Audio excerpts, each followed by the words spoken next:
영화 속 레이저포, 순환의 현실화.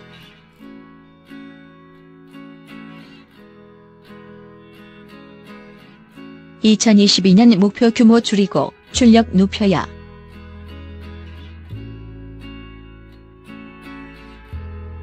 불과 얼마 전까지만 해도 레이저를 이용한 대포는 스타워즈 같은 공상과학 영화에서나 봤을 법한 무기였다.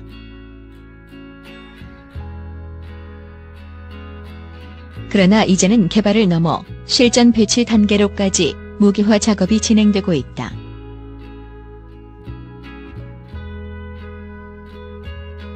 첨단 기술 전문 매체인 뉴아틀라스는 미 육군이 이동식 레이저포의 개발을 위해 방위 산업체인 록히드 마틴과 계약을 맺었다고 보도했다.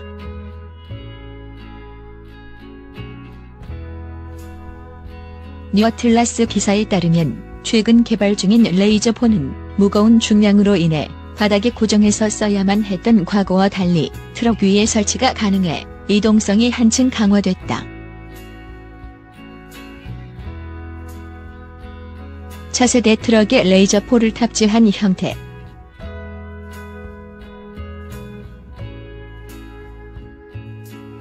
레이저는 빛을 산란시키지 않아 먼 거리를 보낼 수 있기 때문에 높은 에너지를 집중할 수 있다. 특히 빛의 속도로 직진해 목표를 파괴할 수 있는 강점이 있어 오래전부터 파괴 및 살상 무기로 검토되어 왔다.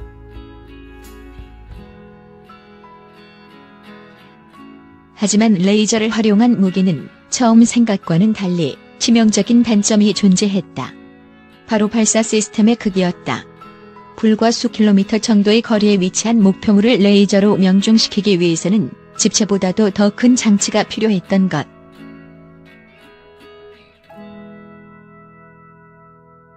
이 같은 단점 때문에 레이저포 시스템은 그동안 콘크리트로 다져진 바닥처럼 고정된 구조물에 부착해야만 사용이 가능한 것으로 여겨졌었다.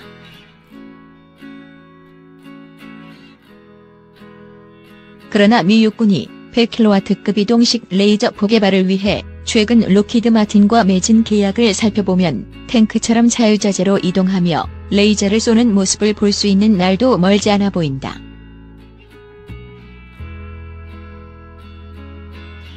고에너지 레이저 전술 차량 HELTVD, 하이에너지 레이저 택티컬 비클 데몬스트레이터이라 명명된 이 레이저 무기는 육군이 자랑하는 차세대 트럭에 레이저포를 탑재한 형태로 이루어져 있다.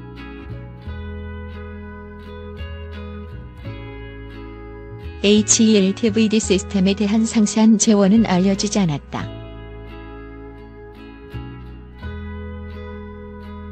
그러나 록히드 마틴은 이 레이저 무기가 전기와 레이저 간변환 효율이 50%에 달하는 매우 효율적인 무기가 될 것으로 기대하고 있다.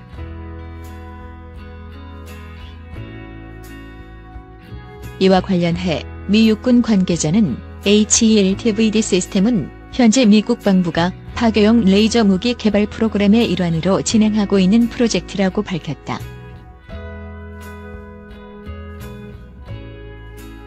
프로젝트의 목표는 오는 2022년까지 미 육군의 차세대 트럭에 100kW급 출력을 낼 수 있는 레이저 무기를 탑재하는 것으로 계약 금액은 $10,000,000로 알려졌다. 최첨단 레이저 무기의 개발 비용치고는 저렴한 편이지만 이는 오래전부터 레이저의 출력을 향상시키는 실험을 방위산 업체들과 오래전부터 꾸준하게 진행해왔기 때문에 가능하다는 것이 미 육군 측의 설명이다. 실제로 미 육군은 완성 단계에 접어든 60kW급 레이저포 개발을 위해 지난해 록히드 마틴과 계약을 체결한 바 있다. 낮은 출력을 높여 파괴력 높이는 것이 당면 과제.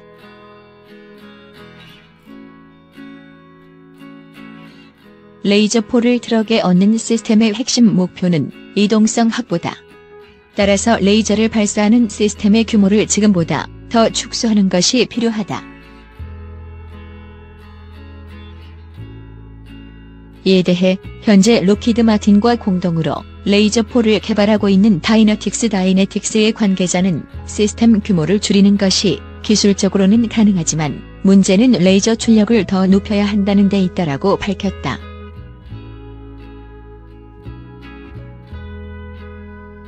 레이저의 출력은 파괴력과 직결된다.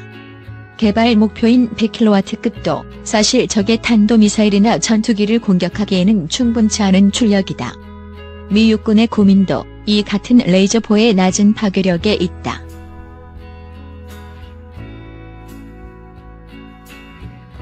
레이저포는 빛의 속도로 에너지를 전달해 원거리의 표적을 파괴하거나 무력화시키는 시스템이다. 빛의 속도로 에너지를 전달하기 때문에 대기권 내에서라면 발사와 동시에 명중시킬 수 있고 전기만 있으면 되기 때문에 발사 및 유지 비용이 적게 된다.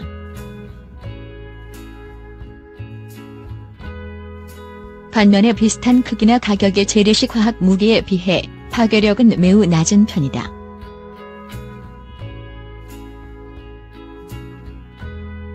예를 들어 기존에 개발된 60kW급 레이저 무기의 경우 트럭이나 장갑차에 탑재할 수 있기 때문에 기동력은 있지만 격추할 수 있는 대상은 작은 드론 수준에 불과하다. 같은 규모의 재래식 화학 무기는 전투기나 헬리콥터 등도 격추할 수 있는 파괴력을 갖고 있다.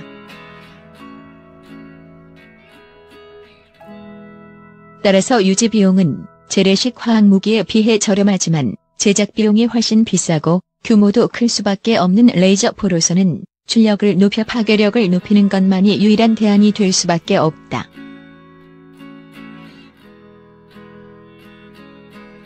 이와 관련해 다이너틱스의 관계자는 규모는 큰데 공격은 작은 드론 정도만 할 수 있다면 어느 군도 이를 환영하지 않을 것이라고 강조하며 현재 레이저포의 출력을 높여서 최소한 소형 미사일이나 박격포탄 또는 로켓탄 등을 요격할 수 있는 수준으로까지 끌어올리는 것이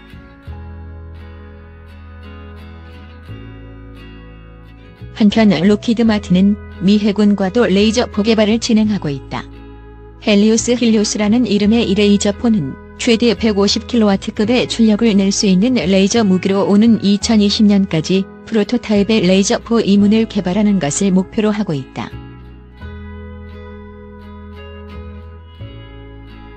카이스트 물리학과의 공홍진 교수 65는 지난 2016년 봄 일본 요코하마에서 열린 국제광학학술대회에 참석한 적이 있다.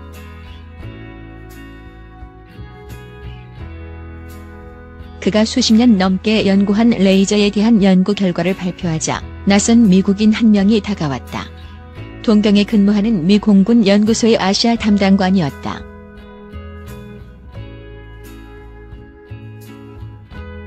공 교수가 연구하는 레이저 기술은 작은 레이저 여러 개를 수십에서 수백 개 병렬로 연결시켜서 큰 출력을 내는 것이다.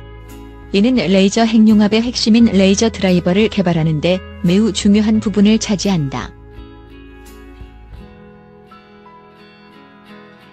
이 같은 병렬형 레이저 빔 결합 기술에서 중요한 것은 여러 개의 레이저를 병렬로 이어도 초점이 흐려지거나 레이저 사이의 간섭이 이루어지지 않아야 한다는 것이다. 공 교수는 이 부분을 지난 20년간 계속 연구해왔다.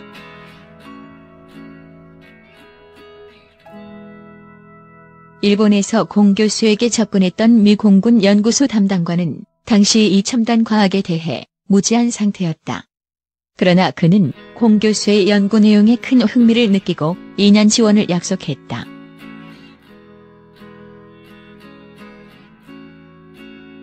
아무런 조건이나 까다로운 요구사항도 없었다. 공 교수가 하는 연구의 중요성을 직감적으로 느낀 것이다.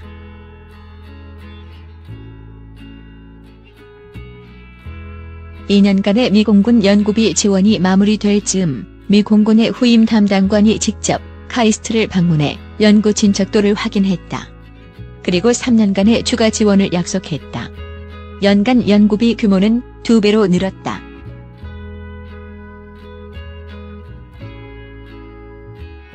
사실 이런 미 공군의 연구비 지원은 전혀 예상하지 못한 손길이었다.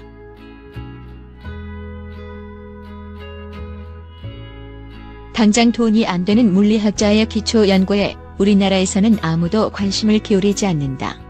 설사 관심을 기울인다고 해도 그 연구가 얼마나 중요한지 파악할 사람은 많지 않다. 또 만약 그 중요성을 파악했다고 해도 별다른 조건을 달지 않고 5년이나 지원할 눈썰미 있는 담당자들은 거의 없다.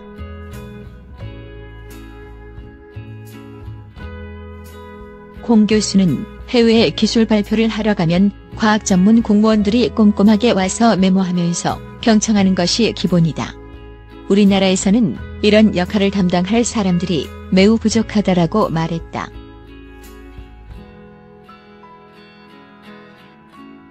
미 공군 학술회의 발표 보고 즉석에서 연구비 결정.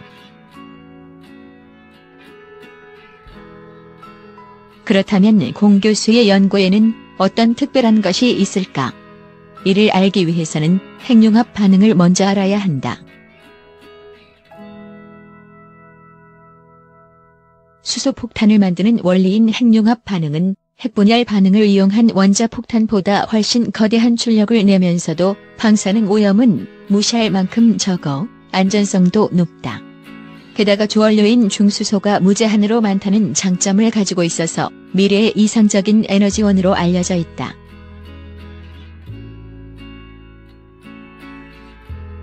원자폭탄을 병화적으로 활용하는 연구에서 원자력 발전소가 나왔듯이 핵융합 반응에서 나오는 막대한 에너지를 병화적으로 이용하는 연구가 바로 국제적인 컨소시엄으로 진행되는 ITER 연구이다.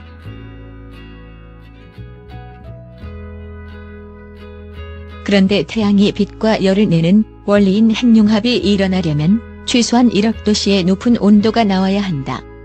1억 도씨를 만들기 위해 ITER은 거대한 자기장 안에서 플라즈마를 일으키고 있다.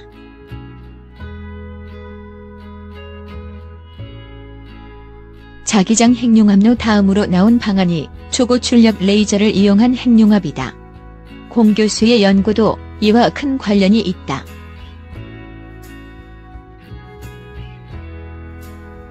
초고출력 레이저를 한 점에 집중시켜서 1억 도씨를 만들면 중수소와 삼중수소가 융합하면서 헬륨으로 변한다. 이 과정에서 발생한 질량의 차이만큼 거대한 에너지가 나온다.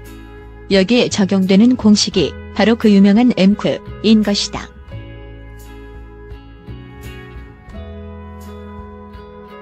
그런데 레이저 핵융합은 장점이 아주 많지만 갈 길이 매우 멀다.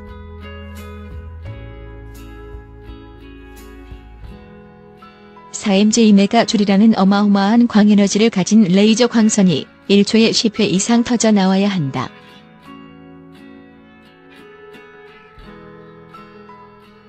현재 세계 최대 레이저는 미국 로렌스 리버모어 연구소 LLNL에 있는 NIF 레이저이다. 출력 에너지는 4mJ에 도달했지만 발사 횟수는 하루에 2에서 3회 정도밖에 안 된다.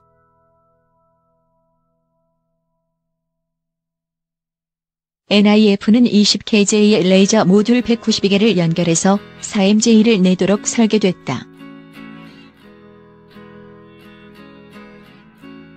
이 192개의 레이저 광선 다발이 중수소와 삼중수소가 200기압의 압력으로 들어있는 직경 1에서 2mm 크기의 핵융합 타겟에 균일하게 집중된다.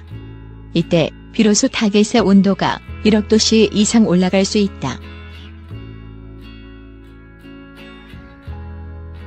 과학자들은 이 kJ의 에너지를 발생시키는 레이저를 1초에 10회 이상으로 작동시키는 레이저 모듈만 개발되면 레이저 핵융합 기술이 실용화가 되는 시기를 훨씬 앞당길 것으로 기대하고 있다.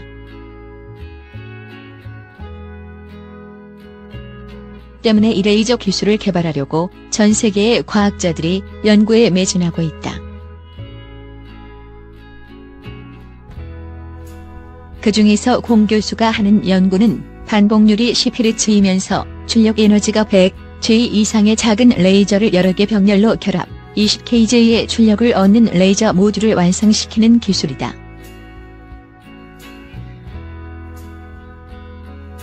예를 들면 10Hz로 작동하는 100J의 광선 에너지를 200개 모으면 10Hz로 작동하는 20kJ의 광선 에너지가 된다. 이러한 모듈을 192개 모으면 레이저 핵융합용 레이저 드라이버가 완성된다. 이들을 레이저 핵융합 타겟에 집중시켜서 1억 도씨를 내도록 하면 된다. 여기에서 중요한 것은 백제의 작은 출력의 레이저 200개를 병렬로 결합할 때 발생하는 간섭과 위상 변화 문제를 해결하는 것이다. 레이저를 병렬로 여럿 연결할 때 위상을 고려하지 않고 마구잡이로 결합하면 레이저끼리 보강 간섭이나 상쇄 간섭이 제멋대로 일어나서 출력을 높이기 어렵다. 때문에 많은 과학자들이 이를 해결하기 위한 고민을 해왔다. 그러다 1970년대 초 유도 브릴로왕 산란 위상공의 거울 스티뮬레이티드 브릴라우인 스캐터링 페이즈 콘주게이션 미러 SBS PCM이 나오면서 한 걸음 진전이 이루어졌다.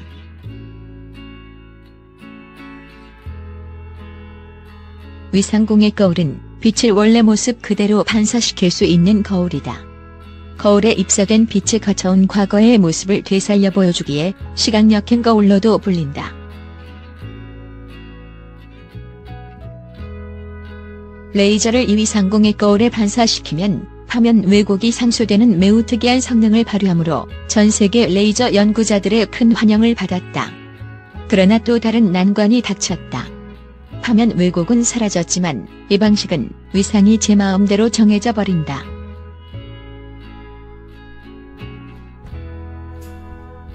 공 교수는 이 단점을 보완해서 자체 제어 SBS 위상공의 거울로 발전시켰다. 이는 과학자들을 골탕 먹였던 위상 제어를 한방에 해결한 것이다.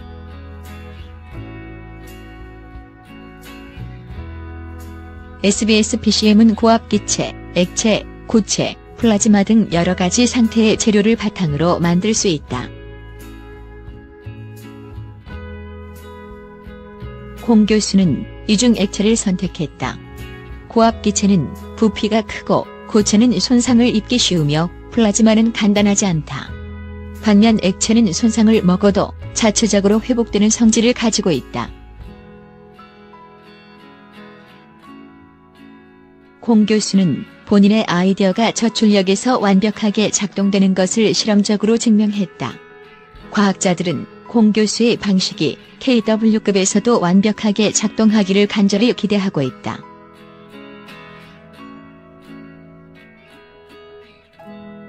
차세대 핵융합 발전 및 무기 개발의 활용.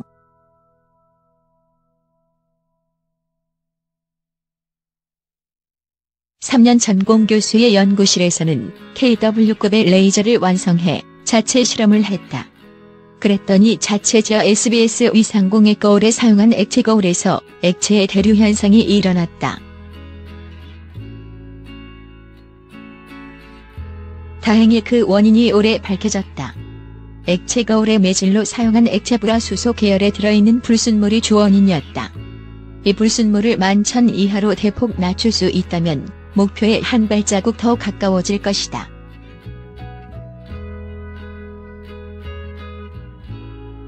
물론 진짜 중요한 과제는 남아있다. 평균 출력 KW 단위의 레이저를 최소한 2개 이상 병렬 결합하는 것을 실험적으로 입증하는 것이다.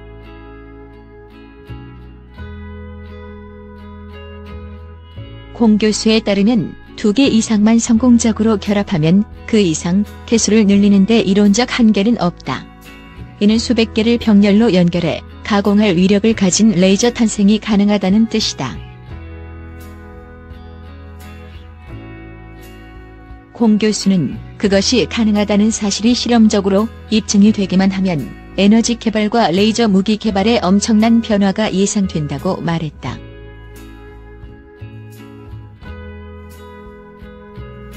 현재는 자기장 핵융합 연구에 초점이 맞춰져 있는 핵융합 발전로 개발에도 큰 진전이 일어날 전망이다. 또 금속을 먼 거리에서 순식간에 녹여버릴 수 있는 레이저 무기 개발에도 커다란 전기가 마련될 것으로 보인다.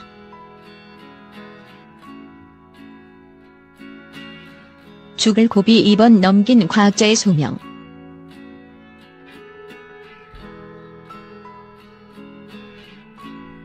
한편 카이스트 사회 입학생인 공 교수는 원래 서울대 물리학과 재학생이었다. 그는 당시 침뜸에 반해서 학교를 휴학하고 1년 동안 김남수 선생을 쫓아다니면서 침뜸을 배웠을 만큼 도전 정신이 투철하다.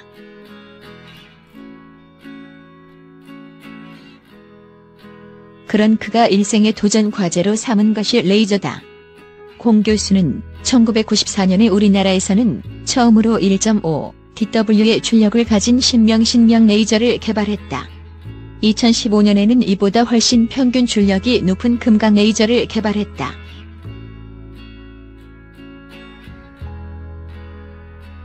공 교수는 레이저 개발이 자신의 소명이라고 생각한다. 그의 소명의식은 2번이나 말기암 수술을 이겨낸 뒤에 얻은 것이라 더욱 강력하다. 공 교수는 1998년 직장암 말기로 수술 후 60일을 입원하고 1년 반의 항암 치료를 받았다. 5년 반 뒤 직장 근처의 임파선에 암이 재발하였으나 이 역시 수술, 방사선 치료, 항암 치료를 거쳐 기적적으로 이겨냈다. 2번 죽음을 딛고 일어선 뒤 진짜 인류에 도움이 될 연구를 해야 하겠다는 마음은 더욱 단단해졌다.